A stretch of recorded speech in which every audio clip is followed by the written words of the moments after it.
Hello everyone, सो हमारे पास question है number of solution of equation sin to the power 7x plus cos to the power 7x is equal to 1 in 0 to 4 pi r।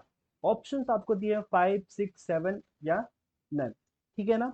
Basically आपको find out करना है कि कितने number of solution possible है इस दिए हुए इंटरवल में, यानी x बिलोंग्स टू आपका क्या है 0 to 4 pi।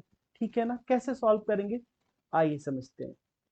सबसे पहली चीज आपको ये चीज तो क्लियर है कि जो साइन का वैल्यू, अब देखो हमें ये चीज तो क्लियर है ना कि जो साइन एक्स का वैल्यू है इस केस में ऑलवेज -1 से 1 के बीच में होगा, एंड सिमिलरली कॉस एक्स का भी वैल्यू -1 से 1 के बीच में ही होगा, राइट ना। तो क्या हम ऐसा लिख सकते हैं, जरा सोचिए, क्या हम ऐसा लिख सकते हैं कि sine to the power 7x will always be less than equal to sine square x? क्या ऐसा लिख सकते हैं क्या? क्योंकि -1 से 1 के बीच में है, अगर आप कोई सा भी वैल्यू लेते हो, ये चीज तो क्लियर है कि साइन स्क्वायर एक्स का वैल्यू क्या होगा 0 से 1 के बीच में होगा, राइट। बट हाँ 0 से 1 के बीच में होगा, मतलब जब नेगेटिव वैल्यू होगा दैट मीन्स -1 से 0 होगा, उसमें तो डेफिनेटली आपका साइन स्क्वायर एक्स बड़ा होगा। क्लियर है। इक्वल कब हो सकता है? जब साइन एक्स का वैल्यू 0 हो जाए। ठीक है, ओके। अब बात करें 0 से 1 के केस में, तो 0 से 1 के केस में अगर कोई आप वैल्यू लेते हो, सपोज करो आपने 0.5 ले लिया, दैट मीन्स 1/2। अब आप देखो 1/2 जैसे ही लिया आपने, तो 1/2 raise to the power 7 and 1/2 raise to the power 2, इन दोनों में कौन सा बड़ा है? ऑब्वियसली अगर आप देखोगे तो इसमें आपको क्या करा जा रहा है, 1 को 2 टू द पावर 7 से डिवाइड किया जा रहा है, और यहाँ पे 1 को 2 टू द पावर 2 से। तो ऑब्वियसली 1 को जहां पे कम बांटा जा रहा है, एक होल थिंग को जितने कम लोगों में बांटोगे उतने ही ज्यादा मिलने वाला है, तो ये ऑब्वियसली ये बड़ा होगा। मतलब ये हमारा इनइक्वालिटी जो हमने लिखा है ये सही है। इक्वालिटी होल्ड करेगा जब साइन एक्स 0 हो या साइन एक्स 1 हो तब। -1 पे भी होल्ड नहीं करेगा, क्योंकि -1 टू द पावर 7 -1 एंड -1 का स्क्वायर 1, तो -1 और 1 दोनों इक्वल नहीं हो सकता है, राइट। ठीक है, ये हमने फर्स्ट इसको मान लिया। अच्छा, ठीक इसी तरह से क्योंकि हमें ये पता है कि कॉस के केस में भी आपका यही चीज होने वाला है, तो हम लिख सकते हैं ये चीज। ठीक है ना। This is second. Same inequality है, तो आप दोनों को यहाँ पे ऐड कर सकते हो। आप दोनों यहाँ पे ऐड कर सकते हो, तो ऐड करोगे तो क्या मिलेगा, sine to the power 7x plus cos to the power 7x less than equal to sine square x plus cos square x. And आपको पता है कि sine square x plus cos square x का value क्या होता है, 1 होता है, राइट। इसका मतलब यहां से आप कह सकते हो कि sine to the power 7x plus cos to the power 7x always less than equal to 1 होगा। ठीक है, यहां तक क्लियर है। अब आप देखो जरा क्वेश्चन में आपसे क्या पूछा जा रहा है कि जब दोनों इक्वल हो, मतलब आपको दिया हुआ है कि sine to the power 7x plus cos to the power 7x दोनों इक्वल होना चाहिए। हमने यहां से फाइंड आउट किया कि या तो 1 होगा या तो 1 से छोटा होगा इसका वैल्यू, बट आपको दे रखा है कि 1 के इक्वल होना चाहिए।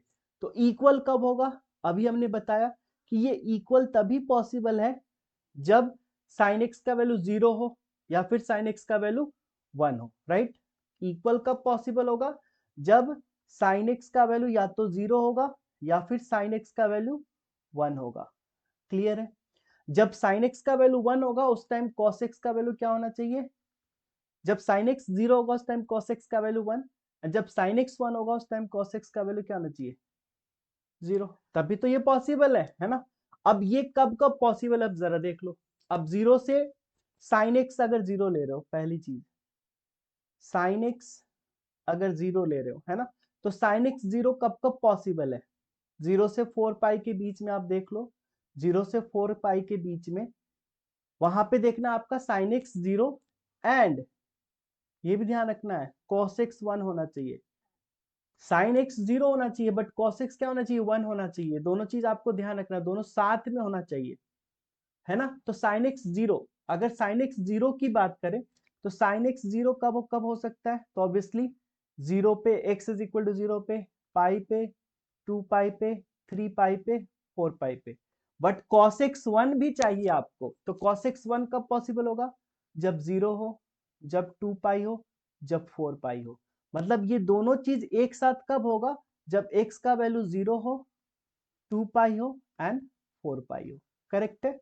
ओके, अब आ जाते हैं नेक्स्ट पे। नेक्स्ट पे मतलब ये चीज, ये दोनों भी एक साथ होना चाहिए, यानी साइन एक्स क्या होना चाहिए, अब साइन एक्स का वैल्यू 1 होना चाहिए एंड कॉस एक्स का वैल्यू 0 होना चाहिए। ठीक है, अब साइन एक्स का वैल्यू 1, 1 कब हो सकता है, जब एक्स आपका पाई बाई 2 हो, है ना, जरा सोचिए कब पॉसिबल है, जब एक्स आपका पाई बाई 2 है। मतलब अगर आप ध्यान से देखो जरा, तो 1 कब पॉसिबल होता है, हर एक पाई बाई 2 के हर एक मल्टीपल पे ये 1 पॉसिबल नहीं है ना। अगर पाई बाई 2 मतलब क्या, एक बार इस पे आएगा पाई बाई 2 पे, क्योंकि अब 3 पाई बाई 2 पे तो -1 हो जाता है, मतलब इस पे आएगा एंड प्लस 2 पाई कर दो, तो पाई बाई 2 प्लस 2 पाई, यहां से कितना आ जाएगा, 2 2 जा 4, 5 पाई बाई 2 एंड प्लस फिर 2 पाई। तो अगर फिर से 2 पाई करते हो तो कितना आ जाएगा, 5 2 जा 10, 5 प्लस 2 2 जा 4, 2 2 जा 4 कितना हो जाएगा 9, 9 पाई बाई 2, मतलब 4.5 पाई चला गया, मतलब ये पॉसिबल नहीं है। तो यहां से आपको दो सॉल्यूशन मिल रहा है, एक x is equal to pi by 2 and एक 5 pi by 2, and obviously x is equal to pi by 2 पे cos x 0 हो जाएगा एंड cos pi by 5 pi by 2 पे भी 0 हो जाएगा। मतलब यहां से दो और यहां से आपको टोटल 3, तो टोटल इस केस में आपको नंबर ऑफ सॉल्यूशंस कितने मिल जाएंगे, नंबर ऑफ सॉल्यूशंस मिल गए 5। राइट, आई होप आपको एकदम अच्छे से समझ में आ गया होगा इसका सॉल्यूशन। बहुत ही बेसिक था कंसेप्ट, बट यस ट्रिकी था। तो इस क्वेश्चन में इतना ही, इस वीडियो में इतना ही। फिर मिलते हैं आपसे नेक्स्ट वीडियो में और भी इंटरेस्टिंग क्वेश्चन के साथ, तब तक टेक केयर, थैंक यू।